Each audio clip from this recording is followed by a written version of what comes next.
Your father left the entire farm to you." The lawyer slid an old brass key across the table. For a moment I thought I had heard him wrong, because the last thing my father ever said to me was that if I stepped off his property, I should never come back.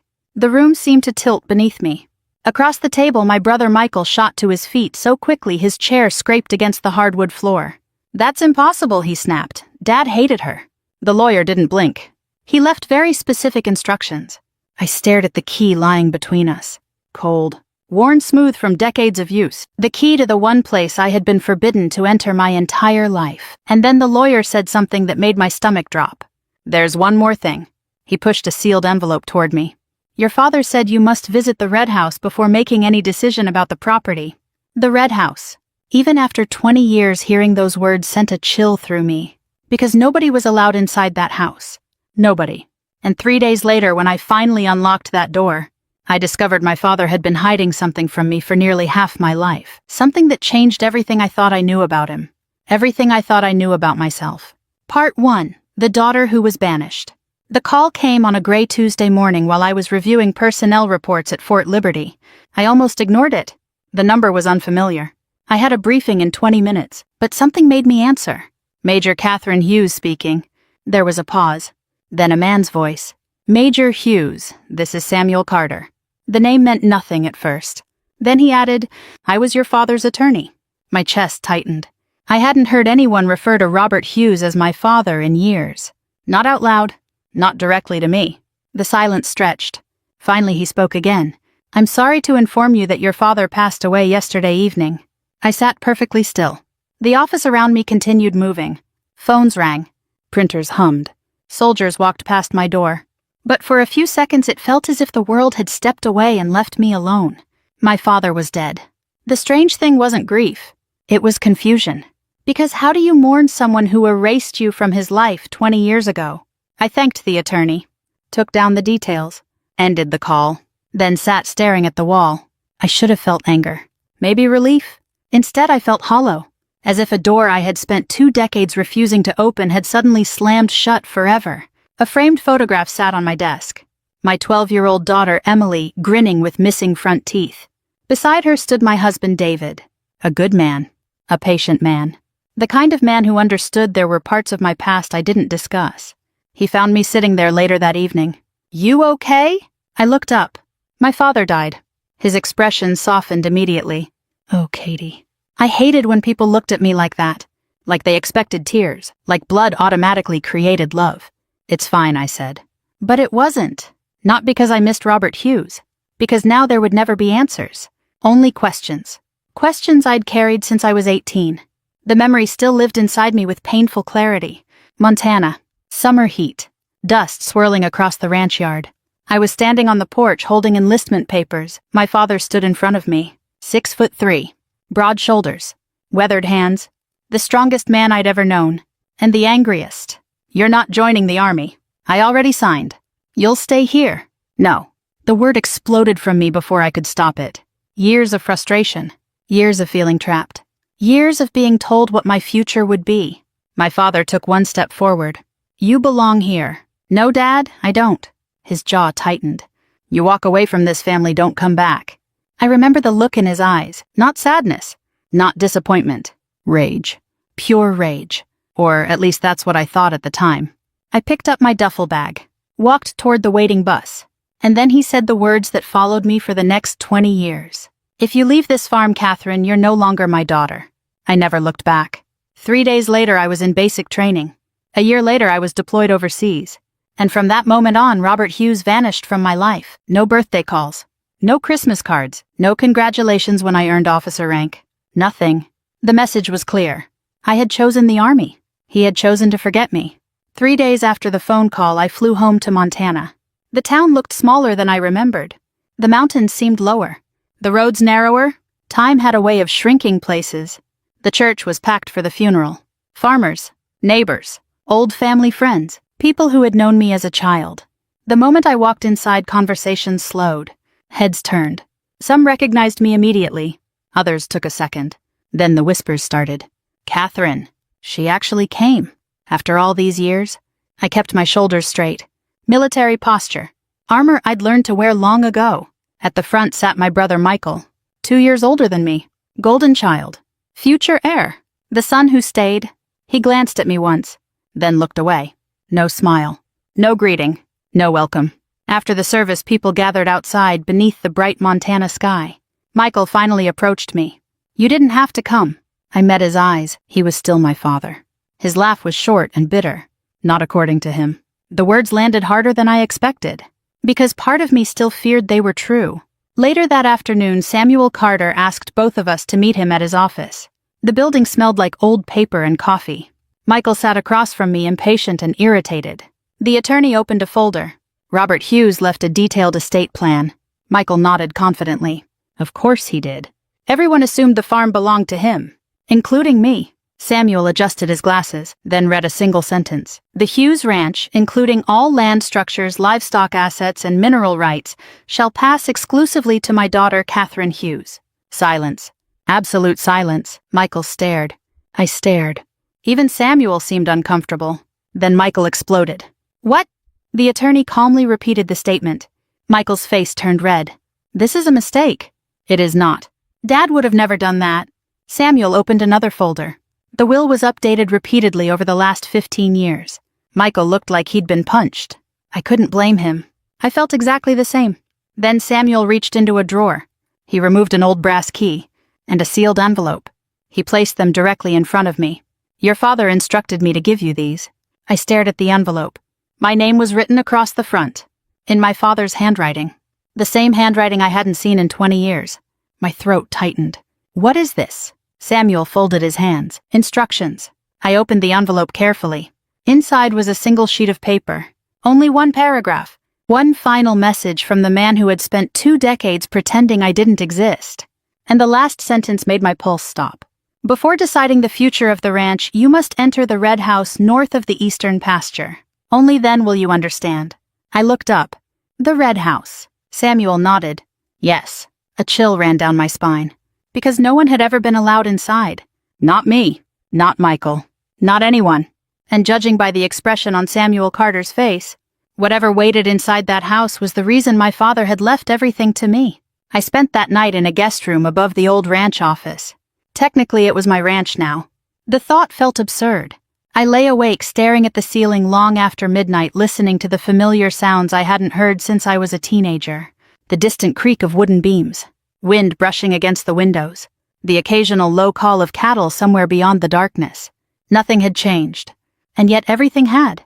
My father's funeral had ended less than 12 hours earlier. His will had detonated like a grenade inside the family. Michael barely spoke to me after leaving the attorney's office. When he did, every word sounded forced. Controlled. Dangerously controlled.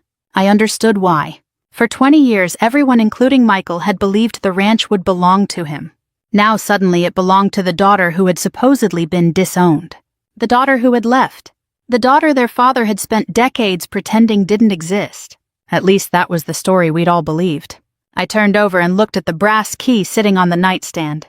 Moonlight reflected off its worn surface. The red house. Even now the words stirred something uncomfortable inside me. Growing up, the house had always been there. A small red structure near the northern edge of the property. Not large. Not impressive. But somehow more mysterious than any building on the ranch. Whenever I asked about it, my father would shut down immediately.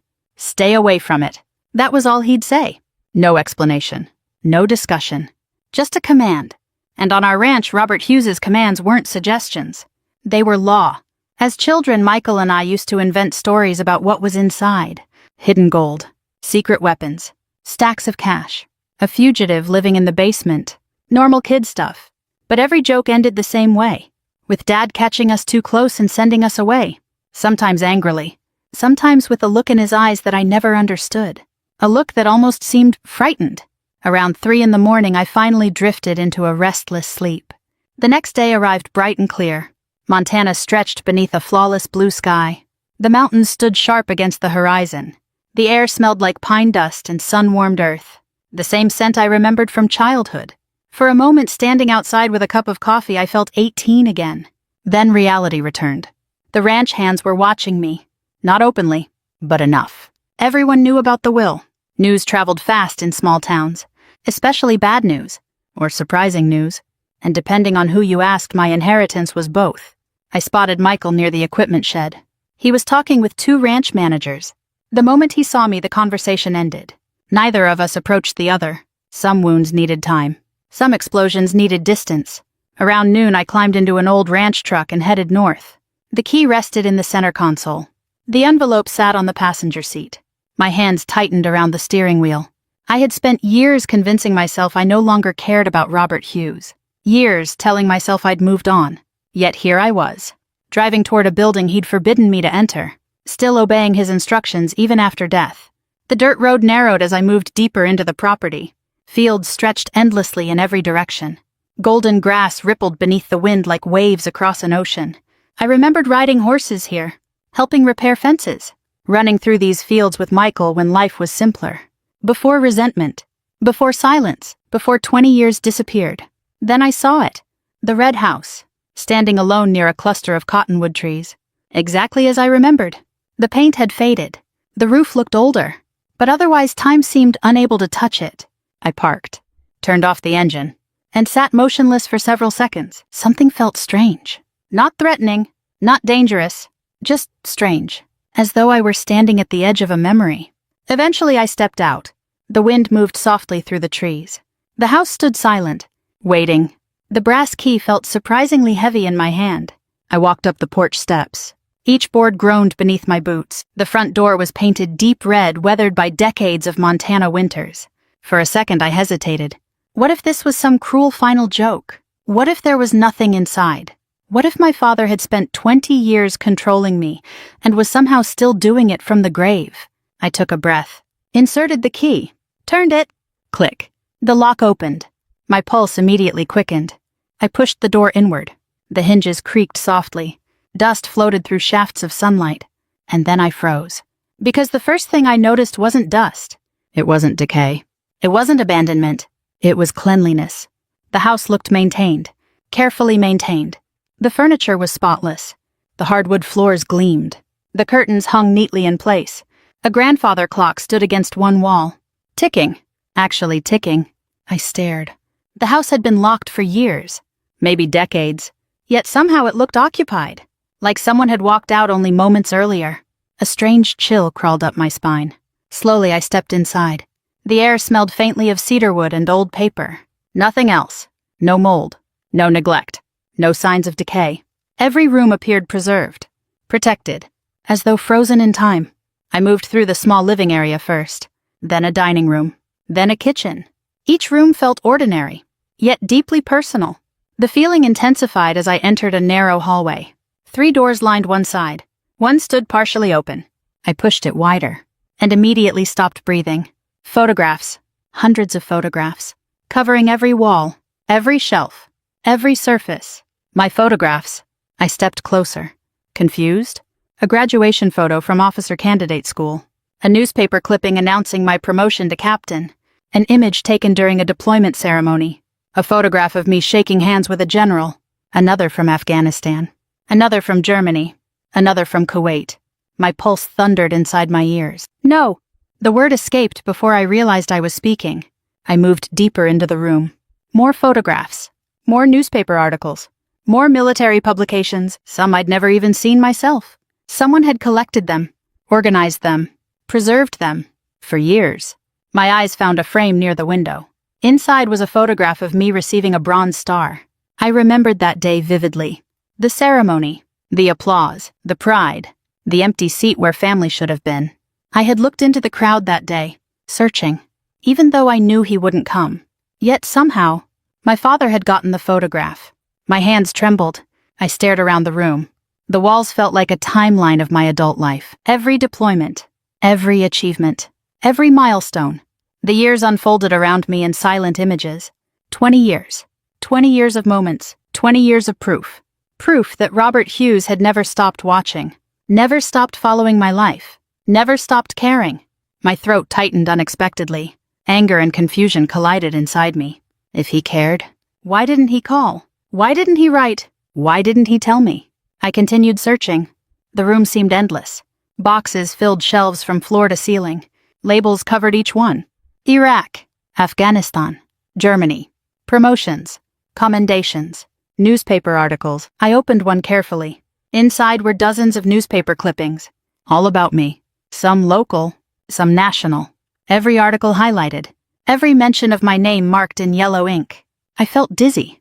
The man who supposedly erased me had spent decades collecting evidence of my life. Then I noticed another door, half hidden behind a bookshelf. My heartbeat accelerated. Slowly I crossed the room, turned the handle, and stepped inside. The second room was even more shocking. A giant wall map covered nearly the entire far side. Pins marked locations across the world. Red pins, blue pins, yellow pins. Dozens of them. I approached, and immediately recognized the pattern. Every pin corresponded to somewhere I had served. Every base, every deployment, every assignment. My father had tracked my movements across the globe. For 20 years, I stared at the map in disbelief. Then my eyes landed on a wooden desk beneath it. One drawer stood slightly open, as though someone had forgotten to close it. I pulled it wider. Inside lay a single envelope, yellowed with age. My name written across the front. Not Major Hughes, not Catherine. Just one word. Katie. The name my father used when I was little. My hands suddenly felt weak. I opened the envelope carefully, removed the folded pages, and read the first sentence. Katie. If you're reading this, then I never found the courage to tell you the truth while I was alive. The room seemed to disappear around me, because for the first time in 20 years, I realized my father had been keeping far more than memories inside this house. He had been hiding a secret, and whatever truth waited inside those pages was about to destroy everything I believed about the day he threw me out. For several seconds I simply stood there holding the letter. The room around me seemed unnaturally quiet. The ticking clock in the other room faded. The wind outside disappeared. Even my own breathing felt distant. 20 years. 20 years of anger. 20 years of unanswered questions. And now the answers were resting in my hands. I lowered myself into the chair beside the desk. The wood creaked softly beneath my weight. Then I unfolded the pages and began to read. Katie, if you're reading this, then I am gone. And if I am gone, it means I failed to tell you what I should have told you a long time ago. The day you left the ranch was the hardest day of my life. I know you believed I stopped loving you. The truth is exactly the opposite. I loved you enough to let you hate me. I stopped reading. My eyes burned. A bitter laugh escaped my throat. That sounded like something from a movie. Something people said after causing unimaginable pain. Yet, for some reason, I kept reading. Maybe because after 20 years I needed to know everything. Maybe because part of me was afraid to stop. The next paragraph changed everything. You were never supposed to stay here. You were always meant for something bigger than this ranch. I knew that long before you did. I knew it when you were 10 years old and spent your afternoons reading military history instead of riding horses. I knew it when you told me you wanted to serve your country. And I was proud of you. More proud than I ever said. I closed my eyes. Proud. The word felt foreign. For years I had convinced myself my father viewed my military career as a betrayal. Now I wasn't sure what to believe. I continued reading. Then the letter took a darker turn. A truth I never expected. Years before you enlisted, a problem from my past came back. A problem I thought had died long ago. But it didn't. It found me again. And it found you. My pulse quickened. I sat forward. Suddenly every sentence mattered. When I was younger, your grandfather borrowed money from dangerous people. The debt disappeared on paper. But debts like that never truly disappear. Not for men like them. Not for families like ours. I frowned. My grandfather had died when I was a child. I remembered almost nothing about him. The letter continued. A few months before your enlistment, I received a visit. 2 men.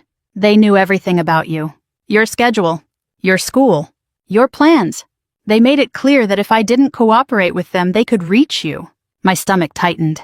The room suddenly felt smaller. I kept reading. At first I thought they were bluffing. Then they mailed me photographs. Pictures of you. Pictures they should never have been able to take. That was the moment I realized the threat was real. I stared at the page. A cold sensation spread through my chest.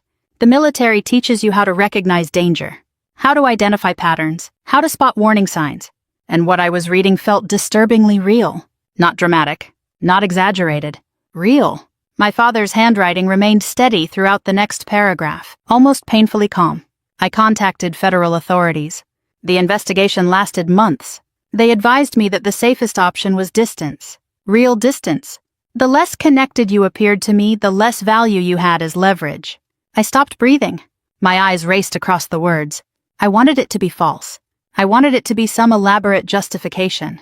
Instead, every sentence felt horrifyingly plausible. Then I reached the line that shattered me. So I became the villain.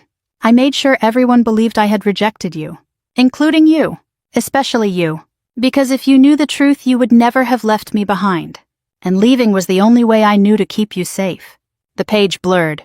I lowered it slowly. My hands were shaking. I stared across the room at hundreds of photographs. 20 years of evidence. 20 years of silent watching. 20 years of hidden pride. For the first time since entering the house, a possibility entered my mind. What if he wasn't lying? What if the man I spent half my life hating had sacrificed our relationship for reasons I never understood? I hated the thought. Because if it was true, then everything hurt even more. I stood and walked to one of the filing cabinets. There were dozens of drawers, each carefully labeled. One drawer carried a simple tag. Documents. I pulled it open. Inside sat folders arranged in chronological order. Government correspondence. Legal records. Investigation summaries.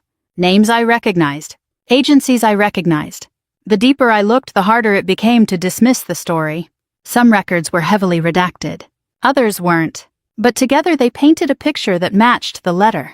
An investigation. Surveillance. Threat assessments. Recommendations. Warnings. For nearly an hour I stood there reading.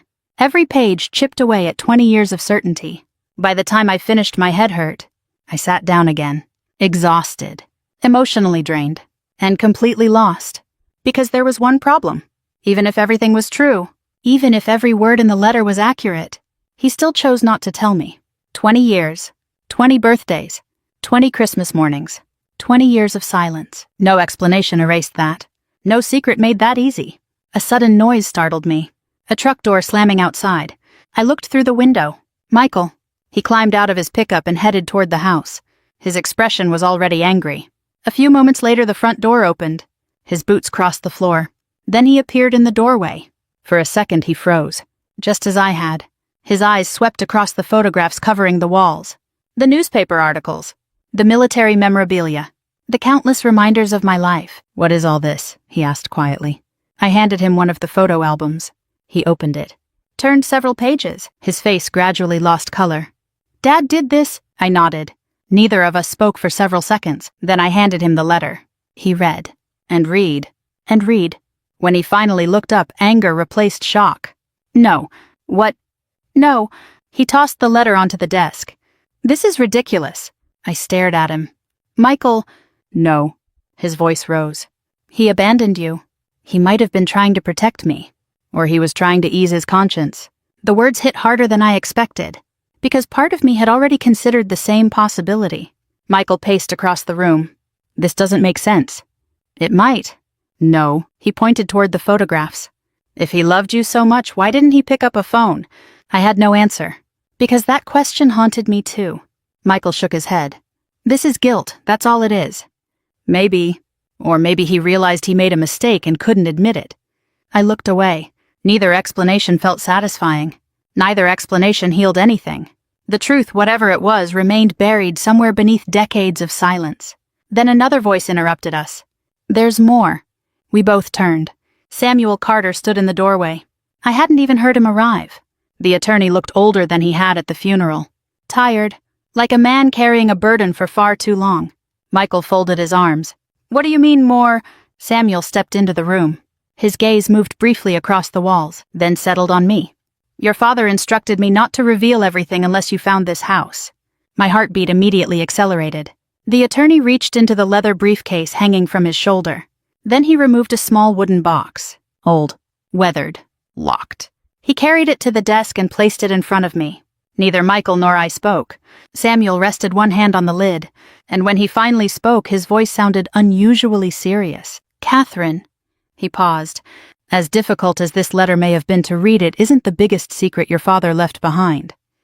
The room went silent. I stared at the box, then at Samuel, and for the first time since opening the door to the Red House, I realized the truth wasn't waiting at the end of this journey. It was only beginning. For a long moment, nobody touched the box. It sat in the center of the desk like a living thing. Small, ordinary, yet somehow heavier than everything else we'd discovered that day. The photographs, the letters, The files. The decades of secrets. All of it seemed to point toward this moment. Samuel slid a key across the desk. Not the brass key from the Red House. A different one. Smaller. Darker. Older. "Your father gave me this 6 years ago," he said quietly. Michael let out a frustrated breath. How many secrets did he have? Samuel didn't answer. Maybe because he didn't know. Or maybe because he did. I picked up the key. My fingers felt strangely numb. The lock opened with a soft click. Then I lifted the lid. Inside was a folded map. Nothing else. No money. No documents. No explanation. Just a map. Michael frowned. "That's it." I unfolded it carefully. Immediately I recognized the ranch boundaries. The western pasture. The creek. The north fence line. The livestock fields. Every acre was marked in precise detail. Then I noticed a red circle near the far northeastern section of the property, a place rarely visited anymore. An abandoned equipment barn. Beside the circle, my father's handwriting appeared. "For Catherine. The final truth is here." A silence settled over the room. I looked up. Samuel gave a slow nod. "That's where he wanted you to go next." Michael rubbed his face. "This is insane." But even he sounded less angry now. More confused than anything else. Because regardless of how we felt about our father, one fact had become impossible to ignore. Nothing about this was random. Every step had been planned. Every discovery intentional. As though Robert Hughes had built an enormous trail for us to follow after his death. And somehow we'd reached the final stage. An hour later, Michael and I were driving across the ranch together. The atmosphere inside the truck felt strange. Not friendly. Not hostile. Just uncertain. 20 years earlier, we'd been siblings. Now we were practically strangers. The only thing connecting us was a dead man and a mountain of unanswered questions. The old barn appeared on the horizon shortly before sunset. I hadn't visited it since high school. The structure leaned slightly to one side. Weathered wood covered its exterior. The roof sagged in several places. Tall grass surrounded the building. Nothing about it looked important. Nothing suggested it contained a life-changing secret. Yet my pulse accelerated the moment we stepped out of the truck. The evening wind moved through the fields. Somewhere in the distance, cattle called out. The mountains glowed orange beneath the setting sun. For a second, the entire ranch looked beautiful. Peaceful. The way my father always saw it. Then Michael pulled open the barn door. The hinges screamed. Dust drifted through the air. Inside stood old machinery. Broken equipment. Rusting tools. Exactly what we'd expected. Nothing more. Michael laughed bitterly. Fantastic. I looked around. There had to be something else. My father wouldn't send us here for a pile of junk. I unfolded the map again. Studied it carefully. Then noticed something. The red circle wasn't centered on the barn. It was slightly behind it. Near the rear wall. I walked deeper inside. Past a tractor. Past old feed containers. Past stacks of lumber. Then I stopped. The ground looked different. Subtle, but different. The concrete floor changed color near the back corner. Almost as if a section had been replaced. "Michael." He joined me. "What?" I pointed downward. We knelt, brushed away dirt, and suddenly saw it. A metal ring embedded in the floor. My heart began pounding. Michael grabbed the ring. Pulled. Nothing. Together we pulled harder. The concrete section lifted upward. A hidden hatch. Neither of us spoke. We simply stared. Then Michael switched on a flashlight. A narrow staircase disappeared into darkness below. For the first time all day, genuine fear touched me. Not because I expected danger. Because I knew something important waited down there. Something my father had spent years protecting. Slowly we descended. The air felt cool. Dry. Still. The stairs ended after about 20 feet. Michael swept the flashlight across the darkness. Then both of us froze. The underground room wasn't a bunker. It wasn't a vault. And it certainly wasn't filled with money. It was something far more unexpected. A museum. My father's museum. The flashlight revealed shelves stretching across every wall. Glass display cases. Framed photographs. Military memorabilia. Letters. Awards. Books. Boxes. Thousands of items. Every single one connected to me. I couldn't move. Couldn't breathe. Couldn't think. The room felt like 20 years of my life gathered into one place. My entire military career surrounded us. Every deployment patch. Every article. Every photograph. Every achievement. Every failure. Everything. I walked forward slowly, almost afraid to touch anything. One display case contained copies of every letter I'd mailed home during basic training. Letters I assumed nobody had saved. Another contained newspaper stories from my deployments. Another held photographs. Hundreds of them. Some taken from newspapers. Others from military publications. Still others from social media. Every milestone preserved. Every moment remembered. The deeper I walked, the harder it became to see clearly. Because tears kept blurring my vision. My father hadn't forgotten me. Not for a single day. A lump formed in my throat. I stopped beside a wooden shelf. There carefully arranged sat birthday cards, 20 of them. One for every year we'd spent apart. None had been mailed. None had been opened. Each envelope carried my name. My fingers brushed the first one, then the second, then the third. I couldn't bring myself to open them. Not yet. The pain felt too large, too complicated. Nearby stood a worn leather chair facing an old television. I stared at it, confused. Samuel's voice echoed from behind us. I hadn't realized he'd followed us down. Your father spent most evenings here. I turned. The attorney stood quietly near the stairs. He looked emotional, more emotional than I'd ever seen him. He watched military news every night, Samuel continued. If a story involved one of your units, he recorded it. I looked back at the chair. Suddenly I could see him there, alone. Older every year, watching television, searching for glimpses of a daughter he couldn't speak to. The image hit me harder than anything else. Harder than the photographs. Harder than the letters. Harder than the files. Because loneliness leaves fingerprints. And this room was covered with them. I heard movement beside me. Michael had stopped near another display case. His shoulders trembled slightly. At first I thought he was angry. Then I realized he was crying. The sight shocked me. My brother rarely showed emotion, even as children. But now tears ran openly down his face. He loved you, he whispered. The words barely reached me. I stared at him. Michael laughed sadly. All the bitterness seemed to drain from him at once. I spent 20 years believing he chose me. His voice cracked. But he never stopped thinking about you. Neither of us knew what to say after that. There are moments when language simply isn't enough. This was one of them. Then Samuel cleared his throat. Catherine. I turned. He pointed toward a cabinet near the far wall. Unlike everything else in the room, it was locked. A small digital screen glowed on its front. My pulse quickened. What is it? Samuel smiled sadly. The last thing your father left for you. Slowly I approached. The cabinet door opened with a soft click. Inside sat a laptop. Nothing else. Just a laptop. Attached to the screen was a handwritten note. In my father's unmistakable handwriting. For my daughter. Watch this alone. My hands began trembling. I lifted the computer carefully. Opened the screen. A single video file waited on the desktop. Its title was simple. For Katie. I stared at it. Unable to move. Unable to breathe. Because somehow I already knew. Whatever was inside that video would be the final piece. The final truth. The final conversation. And perhaps the final chance for a father to tell his daughter everything he never found the courage to say while he was alive. I waited until after midnight to watch the video. Not because I was busy. Not because I was tired. Because I was afraid. For 2 decades I'd carried a version of my father inside my head. A hard man. A stubborn man. A man who chose his pride over his daughter. That version had been cracking apart since I opened the door to the red house. And now, sitting alone in the underground room he'd built beneath the ranch, I suspected it was about to disappear completely. The leather chair creaked softly as I sat down.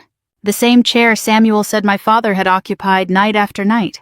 The laptop rested on the desk in front of me. The glow from the screen illuminated the darkness.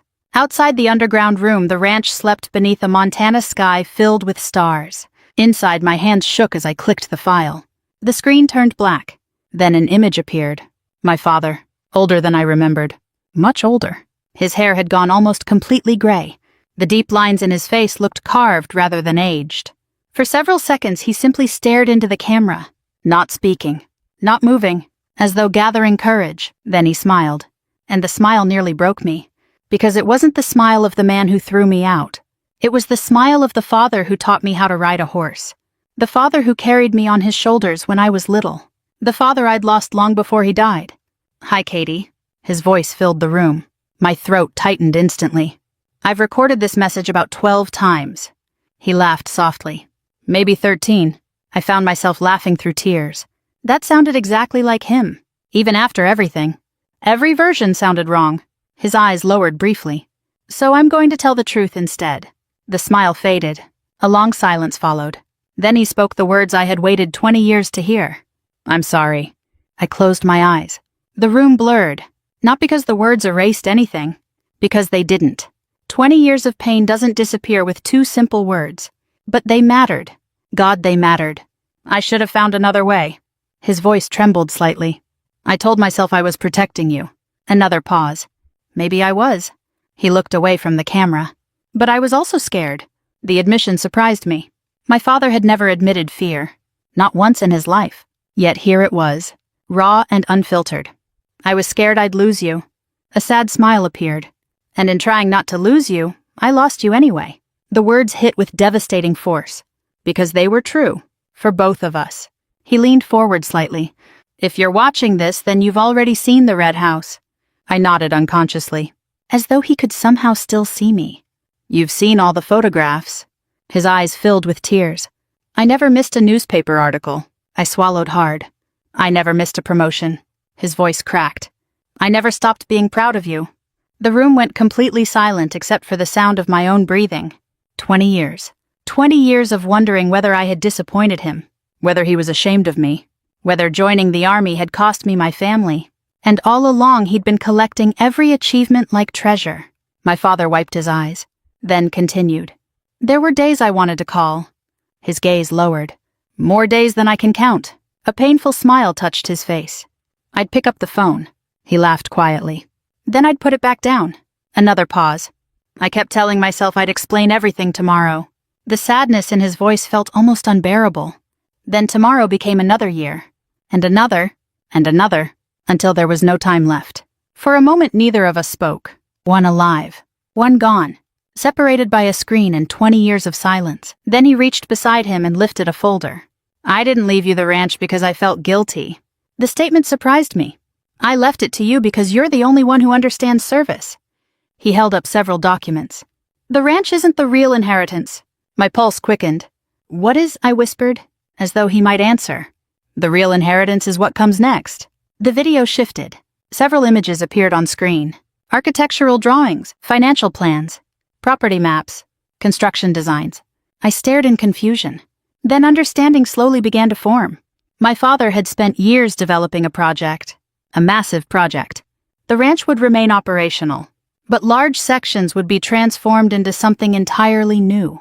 Housing for veterans, support services, mental health programs, scholarships for military families, emergency assistance for wounded service members. The vision was enormous, far larger than I expected, far larger than a simple charity.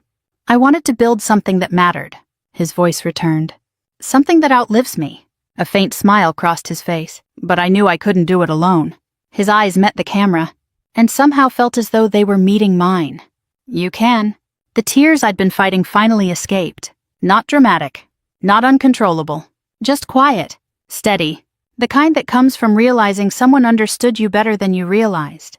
My father leaned back. The years seemed visible in his face. The loneliness, the regret, the love, all of it. "If I've learned anything, Katie," he paused, "it's that life doesn't give us enough time." I stared at the screen, unable to look away. "So don't waste yours carrying anger." His voice softened. Not toward me. The room felt smaller somehow, more intimate, like a conversation rather than a recording. Then came his final words. The last gift, the last wound, the last act of love. "I loved you the day you left." A tear rolled down his cheek. "I loved you every day after." Another silence. Then, "And I love you now." The screen faded to black. The video ended. I sat motionless for a very long time. Eventually, dawn arrived. The first sunlight filtered through the small windows above the underground room. I wiped my face, closed the laptop, and stepped outside. The ranch stretched before me. Golden fields, rolling hills, endless sky. The same land I'd once run away from. The same land my father had spent his life protecting. Footsteps approached behind me. Michael. Neither of us spoke immediately. Then he asked the question that mattered most. "What are you going to do?" I looked across the property, toward the mountains, toward the future, toward everything my father had left unfinished. And for the first time, the answer felt clear. "I'm not selling." Michael nodded, almost as though he'd expected that. A year later, the Hughes Veterans Foundation opened its doors. Families arrived from across the country. Veterans found housing. Scholarships were awarded. Lives changed. The ranch became something bigger than land, bigger than inheritance, bigger than regret. Michael stayed. So did I. And slowly we became brother and sister again. Not because the past disappeared, because we finally stopped letting it define us. One afternoon, nearly 2 years after my father's death, my daughter Emily stood beside me overlooking the fields. The wind moved through the grass. The mountains glowed beneath the setting sun. She slipped her hand into mine. "Mom." "Yeah." She looked toward the horizon. "Did Grandpa really love you?" For a moment I couldn't answer. I thought about the red house, the photographs, the letters, the underground room, the video, the years of silence, and the years of love hidden beneath it. Finally I smiled. "Yes." Emily looked up at me. I squeezed her hand gently. "He loved me more than he knew how to say." We stood there quietly as the sun disappeared behind the mountains, and for the first time in 20 years, I felt at peace. If this story touched your heart, take a moment to think about the people you love and the words that may still be waiting to be said. Life moves faster than we expect, and sometimes tomorrow doesn't arrive the way we planned. I'd love to hear your thoughts. Have you ever discovered a family secret that changed everything you believed? Leave a comment below and let us know where you're watching from. And if you enjoy powerful stories about family resilience, justice, and second chances, be sure to subscribe and join us. We share new stories every day, and we'd be honored to have you with us on the journey.